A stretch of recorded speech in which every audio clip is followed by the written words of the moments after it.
పేరిట మీ అందరికీ షలోం. ఈరోజు దేవుని వాగ్దానము.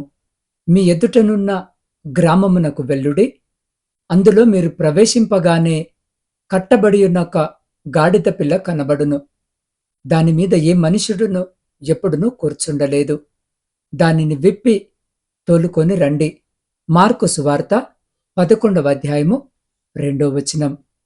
ప్రియ సహోదరి సహోదరులారా, వాక్య ధ్యానంలోనికి వెళ్ళకముందు ఒక చిన్న ప్రార్థన చేసుకుందామా? మహా పరిశుద్ధుడైన మా పరలోకపు తండ్రి, నీ పరిశుద్ధ నామానికి స్తుతులు స్తోత్రాలు. ఈ ఉదయకాల సమయం మేమందరము నీ సన్నిధిలో కూడుకొని మీరిచ్చిన కృపను బట్టి వందనాలు ప్రభువా. నాడు ఆ గాడిద పిల్ల పట్ల నీవు చూపిన దృష్టిని బట్టి వందనాలు. ఈరోజు నీ వాక్యము మా మధ్యకు వస్తూ ఉండగా మా హృదయాలను తెరిచి మాతో మాట్లాడండి.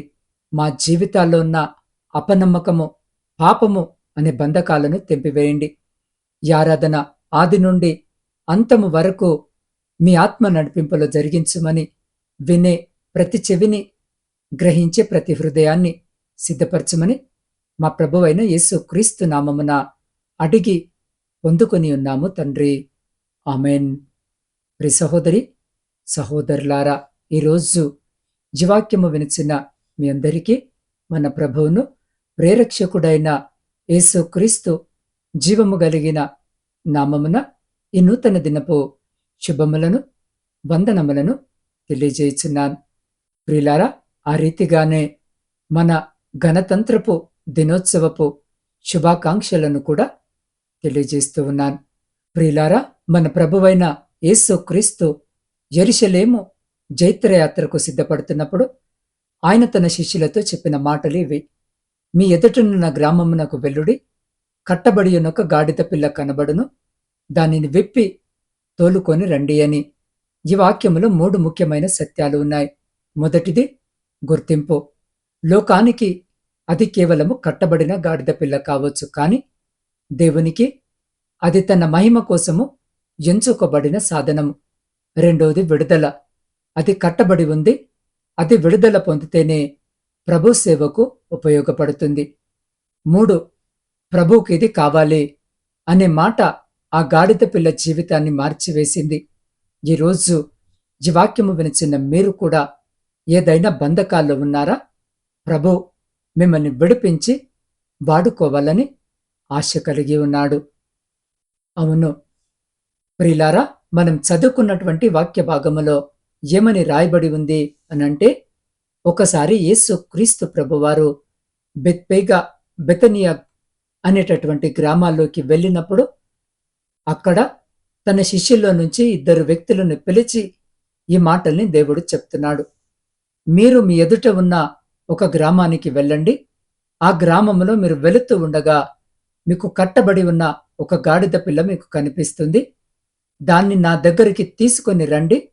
మీరు దాన్ని విప్పదీసి తీసుకొని వస్తూ ఉన్నప్పుడు అక్కడ ప్రజలు అడుగుతారు, ఎందుకు మీరు దాన్ని తీసుకొని వెళుతున్నారు, ఎందుకు దాన్ని విప్పేస్తున్నారు అని.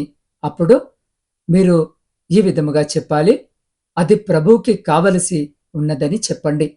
వాళ్ళు ఏమీ మాట్లాడకుండా తక్షణమే దాన్ని మీతో ఇచ్చి పంపిస్తారని యేసు క్రీస్తు ప్రభువారు తన శిష్యులతో చెప్పి వారిని పంపించారు. మనము ఈరోజు తెలుసుకుంటున్నటువంటి ఈ సందర్భము చాలాసార్లు మనము ధ్యానము చేసుకుని ఉంటాము. ముఖ్యముగా మట్టలాదివారము వచ్చినప్పుడు ఖచ్చితముగా ఈ అధ్యాయాన్ని, ఈ సందర్భాన్ని ధ్యానము చేసుకోకుండా ఎవరు కూడా ఉండరు. అందరము గుర్తు చేసుకుంటూ ఉంటాం, ఈ విషయాన్ని మాట్లాడుకుంటూ ఉంటారు. అయితే ఈ యొక్క వచనాల్లో నుంచి ఈరోజు నేను చెప్పాలనుకుంటున్నటువంటి విషయం ఏంటి అనంటే, పరిశుద్ధాత్ముడు మనకు తెలియజేస్తున్న విషయం ఏంటి అనంటే, కట్టబడి ఉన్న ఒక గాడిద పిల్ల ప్రభువుకు కావలసి ఉంది. అవును ప్రియులారా, ఇంతకు అది ఎందుకు ప్రభువుకు కావాలి అనంటే, దేవుని యొక్క ఆలోచన ఏంటి అంటే, చెప్పబడిన ప్రవచనము నెరవేర్చబడినట్లుగా ఆ గాడిద పిల్లను తీసుకొని వచ్చి ఆ గాడిద పిల్ల మీద యేసు ప్రభువారు కూర్చొని ఆ యెరూషలేము ప్రాంగణమంతా కూడా తిరుగుతారు అనేది ఒక ప్రవచనము. దాన్ని నెరవేర్చబడటానికి యేసు క్రీస్తు ప్రభువారు ఈలాగా ఆ సమయములో చేయాలి అని నిర్ణయించుకొని ఆ దేవుడు తాను ఉద్దేశించిన సమయము ప్రకారము ఈ యొక్క కార్యక్రమాన్ని జరిగించడానికి కట్టబడి ఉన్న గాడిద పిల్లని దేవుడు కోరుకున్నాడు. దేవునికి మహిమ కలుగునుగాక. ఆ గాడిద కూడా స్వేచ్ఛగా అటు ఇటు తిరిగేటటువంటి గాడిద కాదు, కాని కట్టబడి ఉన్నటువంటి ఒక గాడిద, ఒక యజమాని కింద ఉన్నటువంటి ఒక గాడిద, బానిసగా ఉన్నటువంటి ఒక గాడిద ప్రభువుకు కావలసి వచ్చింది. ఈ సందర్భాన్ని బట్టి మనము ఈరోజు నేర్చుకుంటున్న పాఠము ఏంటి అనంటే, ఇక్కడ మనము చదువుతూ మాట్లాడుకుంటున్నటువంటి ఈ గాడిద మనుషులమైనటువంటి మనకి గుర్తుగా ఉంది. మనము కూడా ఈ గాడిద లాగానే కట్టబడి ఉన్నాము. ప్రియులారా, ప్రజలు చాలా రీతిలుగా ఈ రోజుల్లో కట్టబడి ఉన్నారు. బానిసగా ఉండిపోయారు. వేటి కింద బానిసలుగా మారిపోయారు, వేటి కింద కట్టబడి ఉన్నారు అనంటే, మనము సహజంగా ఈ లోకములో చుట్టూ ఉన్న ప్రజలను చూసినప్పుడు మనకి చాలా రకాలైనటువంటి సమస్యలు కనబడుతూ ఉంటాయి. చాలా మంది ప్రజలు ముఖ్యముగా కట్టబడి ఉన్నది ఏంటి అనంటే, పాపము అనేటటువంటి బానిసత్వము కింద చాలా మంది ప్రజలు ఉన్నారు. చాలా మంది దానికి కట్టబడిపోయారు. బయటకి రావాలి అన్నా, స్వేచ్ఛను పొందుకోవాలి అన్నా, దానిలో నుంచి విడుదల పొందాలి అన్నా రాలేనటువంటి పరిస్థితుల్లో వాళ్ళుండిపోయారు. పాపము వాళ్ళని బాగా ఆకర్షించేస్తుంది. ఏదైతే దేవునికి విరోధమైనదో, ఏదైతే దేవునికి అయిష్టమైనదో ఆ ఆశీలతను చూడటానికి, వాటిలో ఆనందించటానికి, పాపము చేయటానికి, ఆ తప్పు కార్యక్రమాల్లో పాల్గొనటానికి, ఆ అక్రమాల గుండా వెళ్ళటానికి, ఆ అవినీతిని జరిపించడానికి మనుషులు ఎక్కువగా ఆరాటపడుతూ ఉంటారు. వాటికే ఎక్కువ మొగ్గు చూపిస్తూ ఉంటారు. కానీ మనము తెలుసుకోవలసిన విషయము ఏంటి అనంటే, ప్రియులారా, యేసు ప్రభు వారికి కట్టబడి ఉన్నటువంటి మనము ఆయనకు కావాలి. ఆయన విడిపిస్తాడు. దేవునికి మహిమ కలుగునుగాక. ఆ గాడిద అప్పటి వరకు ఒక యజమాని దగ్గర ఉంది. అప్పటి వరకు యజమాని చేతుల కింద ఉంది. యజమాని చెప్పినట్టుగా నడుచుకోవాలి. కాబట్టి స్వేచ్ఛగా దానికి నచ్చినట్టుగా అటు ఇటు తిరిగేటటువంటి అవకాశం లేకుండా యజమాని ఏమి చెప్పాడంటే దాన్ని ఒక చోట కట్టేసి ఉంచేశాడు. విడుదల పొందటానికి లేకుండా కట్టేసి ఉంచాడు. ఈరోజు సాతాను కూడా మనల్ని ఏమి చేస్తాడు అనంటే, విడుదల పొందటానికి లేకుండా కట్టేసి ఉంచేస్తాడు. స్వేచ్ఛగా మనము వచ్చి మనకి నచ్చినట్టుగా ప్రభువుని ఆరాధించుకోవడానికి వాడు అవకాశం ఇవ్వడు. స్వేచ్ఛగా వచ్చి ప్రభు సన్నిధిని గడపడానికి వాడు అనుకూలతలను చూపనివ్వడు. ఏదో ఒక పాపము, ఏదో ఒక భారము, ఏదో ఒక సమస్య, ఏదో ఒక అప్పుల్లోనో, లేకపోతే కుటుంబ పరిస్థితుల్లోనో, లేకపోతే అనేక రకాలైనటువంటి మానసిక మధ్యాల్లోనూ బయటకి రానియకుండా లోపల కట్టబడి ఉండేలాగా సాతాను చేస్తాడు. ముఖ్యముగా ఈ రోజుల్లో ఇంకా ఎక్కువగా మనము చూస్తుంది ఏంటి అనంటే, మానసికపరమైన ఒత్తిడిలు, ఒక రకమైన డిప్రెషన్తో కూడినటువంటి మైండ్ సెట్ అనేది ప్రజల్లో ఎక్కువగా ఏలుబడి చేస్తూ ఉంది. చిన్న విషయమే కానీ లోతుగా ఆలోచించి బాధపడి కృంగిపోయి నిద్ర పట్టకుండా అదే ఆలోచించి ఆ దిశగానే కృంగిపోయి అనారోగ్యము పాలైపోయి శరీరాన్ని క్షీణింపచేసుకొని వారి జీవితాన్ని ముగించేసుకొని తొందరపాటు నిర్ణయాలతో ఆత్మహత్యలు చేసుకుని ఇలా చాలామంది ప్రజలు చాలా రీతులుగా బంధించబడిపోయి బయటకు రాలేక, ఆ డిప్రెషన్లో నుంచి విడుదల పొందలేక చాలామంది ప్రజలు ఇబ్బంది పడుతున్నారు. అప్పుల భారాలు అంతే, తెలిసి తెలియక కొన్ని సమయాల్లో జరిగినటువంటి విషయాలను బట్టి చాలా లోతులోనికి అప్పుల్లో కూరుకుపోతాము. బయటకి రావాలనుకుంటాము, కష్టపడతాం, రాత్రి పగలు, కాని విడుదల ఉండదు. వడ్డీలు పెరిగిపోతూ ఉంటాయి. అసలు కట్టడానికి అవకాశం ఉండదు. వడ్డీలు తీర్చుకోవడానికి సమయం సరిపోదు. ఇంకా దాంట్లో నుంచి ఎంత బయటికి రావాలన్నా బయటికి రాలేరు. అందుకేగా ఈరోజు చాలా మంది ప్రజలు ఈ మానసిక ఒత్తిడులను తట్టుకోలేక, పాప భారాలని భరించలేక, ఈ అప్పుల భారాలను భరించలేక, కుటుంబాల్లో భార్య భర్తల మధ్య జరుగుతున్నటువంటి ఆ యొక్క గొడవల్ని సహించలేక, ఎంతో ఇబ్బందితో విడుదల పొందలేక, ఈ యొక్క కట్ల నుంచి విడుదల పొంది స్వేచ్ఛగా వచ్చి సంతోషముగా ఉండలేక, దేవుని సన్నిధిని గడపలేక చాలా మంది ప్రజలు ఇంకా నా వల్ల కాదు, నేను భరించలేను, నా జీవితాన్ని ముగించేసుకుంటాను అంటూ తొందరపాటు నిర్ణయాలు ఎందుకు చేసుకుంటున్నారు అనుకుంటున్నారు. దీనిని బట్టే అయితే మనం ఆరాధించేటటువంటి దేవుడు ఎలాంటి దేవుడు అనంటే, కట్ల నుంచి, బానిసత్వము నుంచి, పాపపు కట్ల నుంచి, అప్పుల భారాల నుంచి, కుటుంబ సమస్యల నుంచి, మన యొక్క కట్టబడి ఉన్న స్థితి ఏది అయినా సరే దాని నుంచి దేవుడు ఈ గాడిదను విడిపించినట్లుగా మనల్ని విడిపించడానికి దేవుడు మనల్ని కోరుకుంటున్నాడు. దేవునికే మహిమ కలుగునుగాక. ఈరోజు నేను ఈ వాక్యము చెప్తూ ఉన్నప్పుడు చాలా మందికి ఆశ్చర్యంగా ఉండవచ్చు. చాలా మంది ప్రజలు దేవుని నమ్ముకొని దేవుని సన్నిధిలో ఉండి ఈరోజు పరిచర్యలో ఉండే వాళ్ళు చాలా మంది మనకు కనబడుతూ ఉంటారు. వాళ్ళను చూసినప్పుడు అబ్బా, వీళ్ళ జీవితము చాలా బాగుంది అని అనిపిస్తుంది. అబ్బా, వీళ్ళ జీవితము చాలా ఆహ్లాదకరంగా ఉంది, ఎటు చూసినా అంతా మంచి కనిపిస్తుంది అని అనుకోవచ్చు. తప్పు లేదు. ఎందుకంటే మన దేవుడు దీవించే దేవుడు, ఆశీర్వదించే దేవుడు, సమస్తాన్ని సంతోషముగా ఉండేలాగా చేసే దేవుడే. అయితే ఇదంతా కూడా రావటానికి ముందు, ఈ పరిస్థితుల్లోనికి రావటానికి ముందు మేము కూడా ఒకప్పుడు ఇలాగే కట్లతో కట్టబడి ఉన్నాము. ఈ గాడిదలాగే మేము కూడా బానిసత్వపు బ్రతుకుల్లో ఉన్నాము. దేవుడు కోరుకొని, ఎన్నుకొని, ఆయనకు కావాలి అని ఆయన ఆలోచన చేసి, పిలుచుకొని, ఏర్పాటు చేసుకొని, దేవుడి ప్రతి కట్ల నుంచి విడిపించి స్వతంత్రులుగా చేశాడు. దేవునికే మహిమ కలుగునుగాక. అవును ప్రియ సహోదరి, సహోదరులారా, స్వతంత్రులుగా చేశాడు. ఈరోజు సంతోషించేలాగా దేవుడు చేశాడు, స్వేచ్ఛగా ఉండేలాగా చేశాడు, సంతోషముగా దేవుని ఆరాధించుకునేలాగా దేవుడు చేశాడు. ఎందుకంటే దేవుడికి కట్టబడి ఉన్నది కావాలి.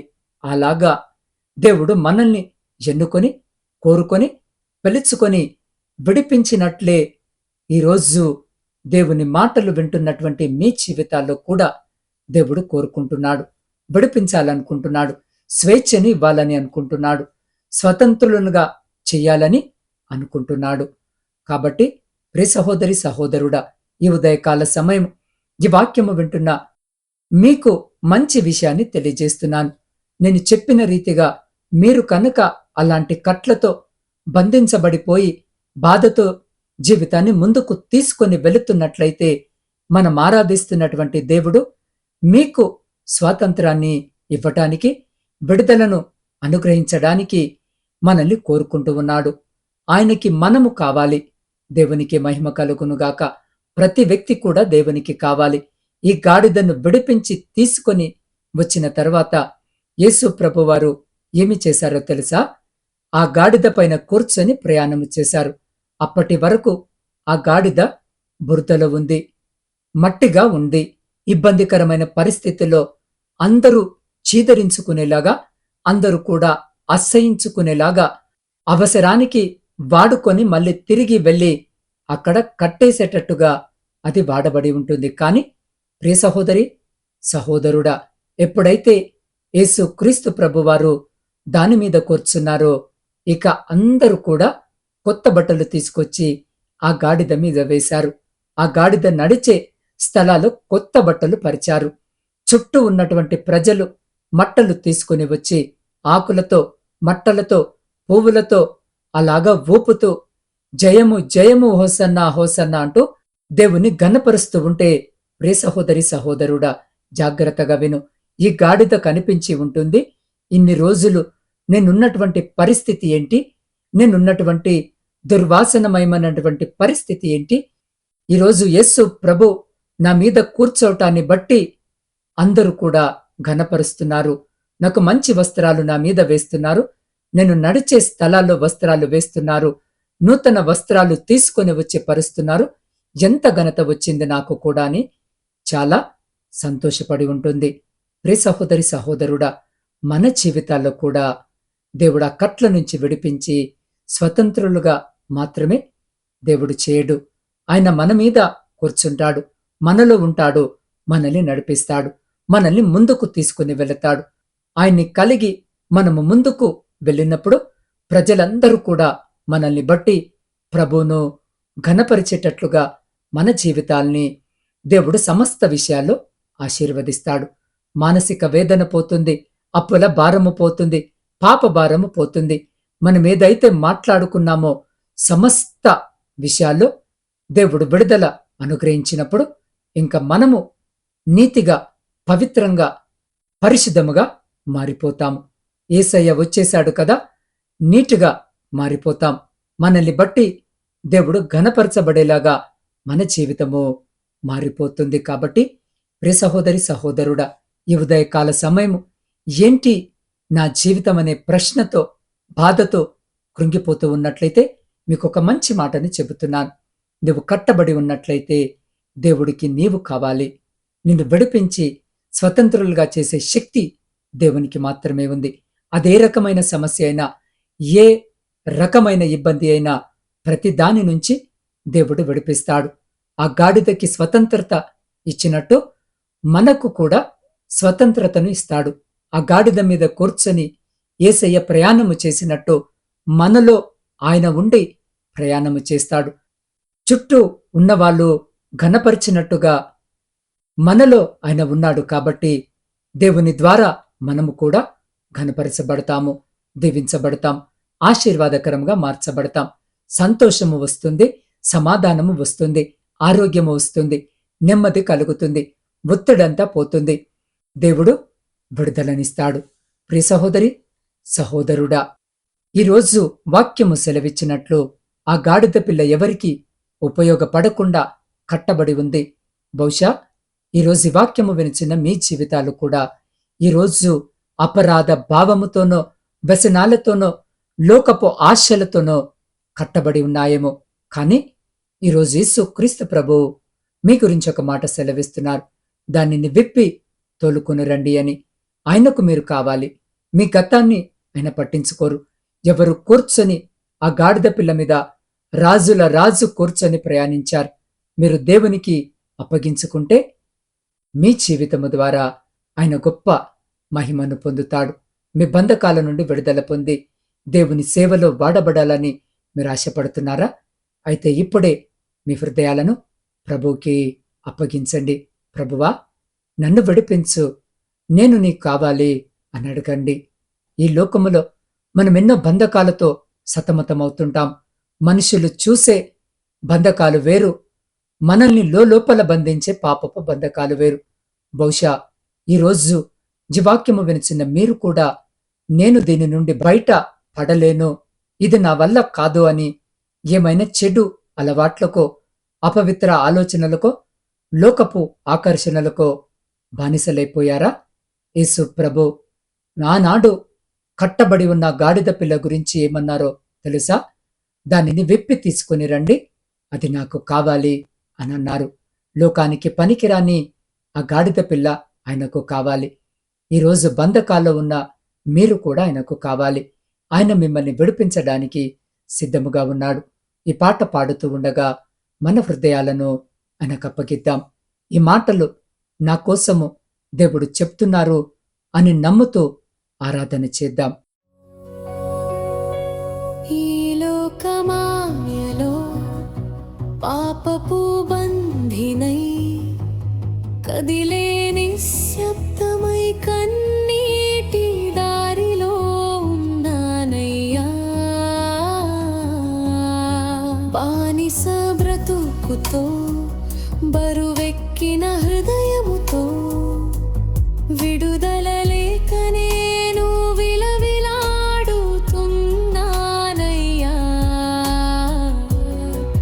నన్ను విడిపించు యేసయ్యా,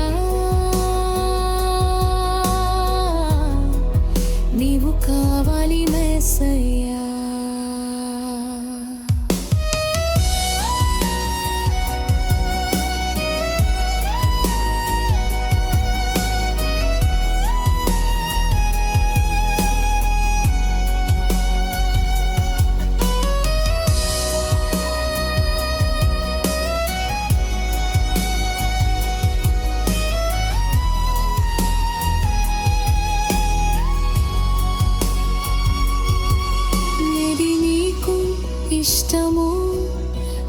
నేను చేయలేకపోయాను.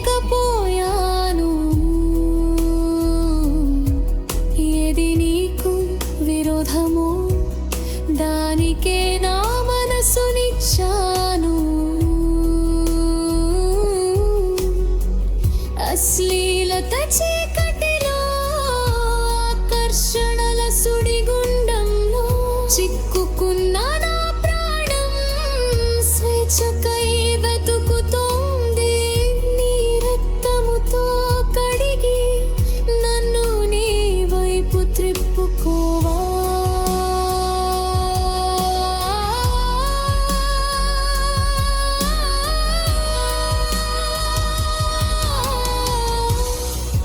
నన్ను విడిపించు యేసయ్యా,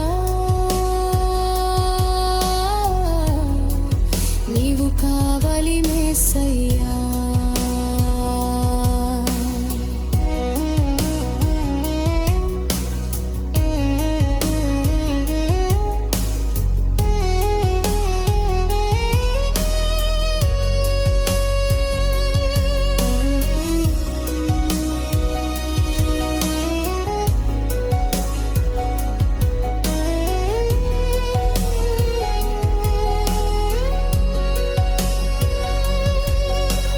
అక్రమములే ఆనందమని, అవినీతియే ఆధారమని, తప్పుదారిలో నడిచి నా ఆత్మీయతను కోల్పోయాను.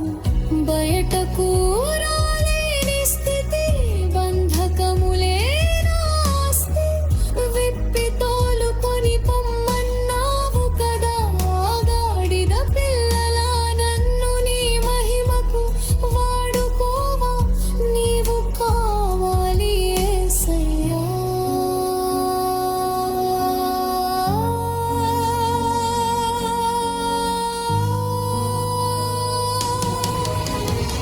పరమకు నేను కావాలి, ఆయన నన్ను విడిపిస్తాడు. పాపం నుండి విడుదలనిచ్చి తనతో నన్ను నడిపిస్తాడు. యేసయ్యకు నేను కావాలి, ఆయన నన్ను ప్రేమిస్తున్నాడు. నన్ను విడిపించు యేసయ్యా, నీవు కావాలి మేసయ్యా.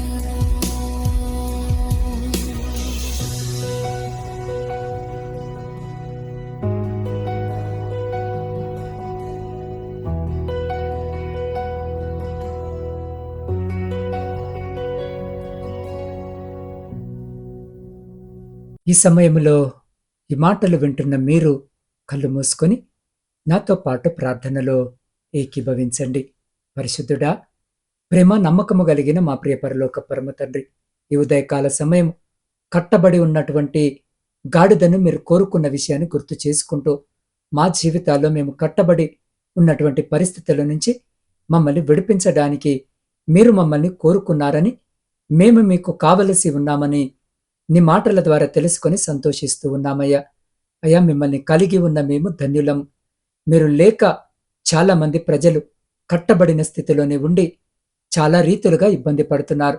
వారందరికీ ఈ మంచి రోజున స్వాతంత్రత కలుగునుగాక. ప్రభువా, ముఖ్యముగా మా భారతదేశానికి మీరు అనుగ్రహించిన స్వాతంత్రాన్ని బట్టి నేడు మేము జరుపుకుంటున్న 77వ గణతంత్ర దినోత్సవాన్ని బట్టి మీకు వందనాలు అర్పిస్తున్నాం. ప్రభువా, మా భారతదేశాన్ని నీ ఆశీర్వాదాలతో నింపండి.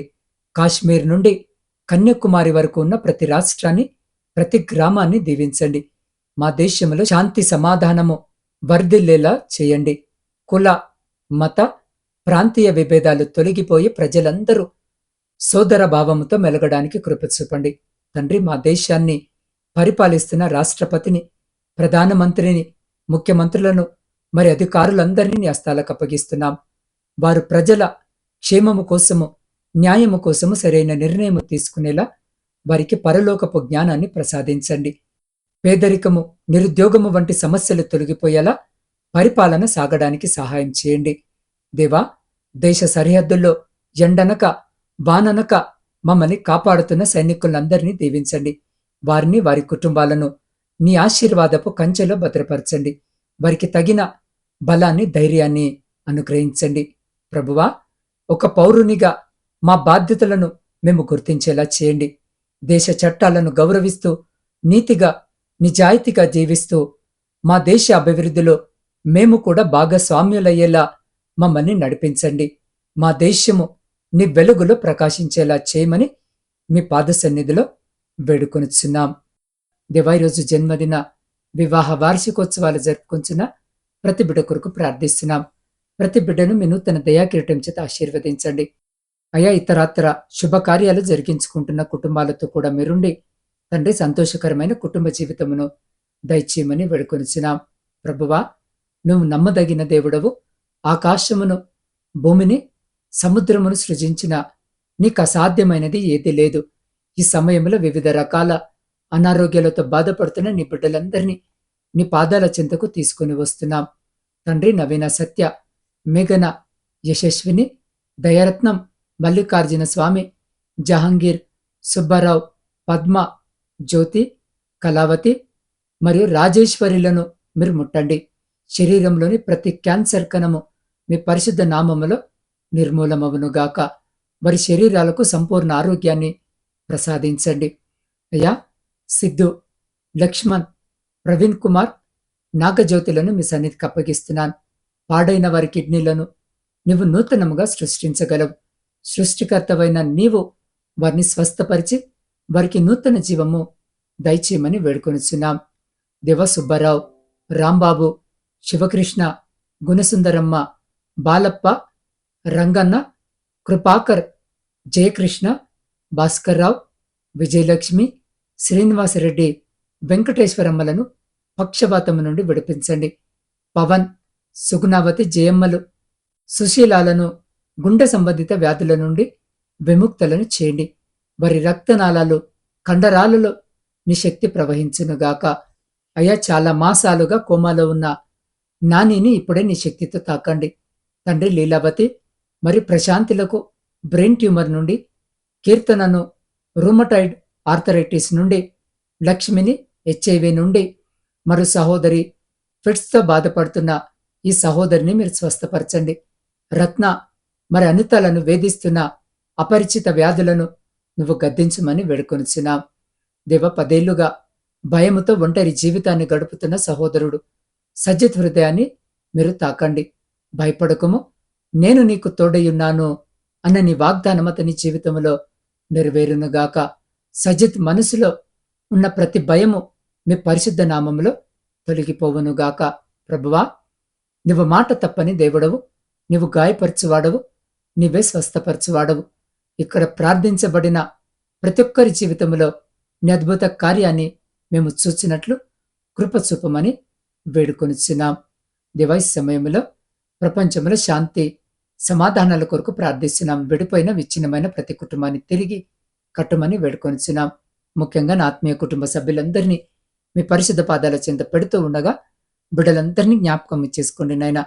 ప్రతి బిడ్డ కోరికను మీరు ఆలకించి అంగీకరించి ప్రతి న్యాయమైన కోరికకు సమాధానము దయచేసి మీ ఆకాశపు వాక్యాలను విప్పి మీ సమృద్ధికరమైన దీవెన ఆశీర్వాదాల చేత బిడ్డల జీవితాలను, కుటుంబాలను దీవించి ఆశీర్వదించి తృప్తిపరిచి మీరే ఘనత, మహిమ, ప్రభావాలు పొందమని మా ప్రభువును మీ ప్రియకుమారుడైన యేసు క్రీస్తు శక్తి కలిగిన నామమున ప్రార్థించి స్తుతించి పొందుకొని ఉన్నాము తండ్రి. ఆమెన్. ప్రియులారా, మరో సంతోషకరమైన వార్తను మీతో పంచుకోవాలని ఆశ కలిగి ఉన్నాను. సాంబయ్య అనే సహోదరుని కొరకు మనము చాలా కాలముగా ప్రార్థిస్తూ ఉన్నాం. అతడు పక్షవాతం చేత బాధపడుతూ ఇదిగో ఆసుపత్రిలో ఉంటూ ఉండగా డాక్టర్లు అతనికి ఆపరేషన్ చేయాలని తల వెంట్రుకలన్నీ తీసివేసి ఆపరేషన్కు సిద్ధపరిచి మరొక మారు అతనికి పరీక్షలు నిర్వహించిన తర్వాత ఆ సహోదరునికి ఆపరేషన్ అవసరం లేకుండానే అతడు స్వస్థతను పొందుకుంటాడని డాక్టర్లు చెప్పి ఆపరేషన్ చేయకుండా కుమారుణ్ణి ఇంటికి పంపించినట్టుగా తనకు సంబంధించిన కుటుంబ సభ్యులు తెలియజేశారు. దేవునికి మహిమ కలుగునుగాక. ప్రిలారా, ప్రార్థనలో చెప్పబడిన ప్రతి బిడ్డ గురించి ఆత్మీయ కుటుంబముగా మనమందరం కలిసి ప్రార్థన చేస్తూ ఉండగా దేవుడు అద్భుత రీతిగా ఆశ్చర్యమైన కార్యాలను చేస్తున్నాడు. కాబట్టి విశ్వాసము కలిగి ఇంకా నాతో పాటు మీరు ప్రార్థనలో ఏకీభవిస్తూ పేర్లు చెప్పబడిన వారి కొరకు మనమందరము కలిసి ప్రార్థిద్దాం. అనేకుల ఆరోగ్యము కొరకు ఆయన పాద సన్నిధిలో మొరపెడదాం. ప్రియులారా, మీ కుటుంబంలో కూడా ఎవరైనా అనారోగ్యముతో బాధపడుతున్నారా? వారి పేర్లను, వారి అవసరతను వాట్సాప్ ద్వారా నాకు తెలియజేయండి. నేను మీ కొరకు ప్రత్యేకంగా ప్రార్థన చేస్తాను. దేవుడు మీ జీవితంలో, మీ కుటుంబంలో కూడా అద్భుతాలు చేస్తాడని నేను నమ్ముతున్నాను. కాబట్టి మీ ప్రతి ప్రార్థన అవసరతను నాకు వాట్సాప్ ద్వారా తెలియజేయాలని మనవి చేస్తున్నాను. 8465037607 8465037607. దేవుడు మిమ్మలందరినీ దీవించి ఆశీర్వదించి తన కృపలో భద్రపరచుకొనుగాక.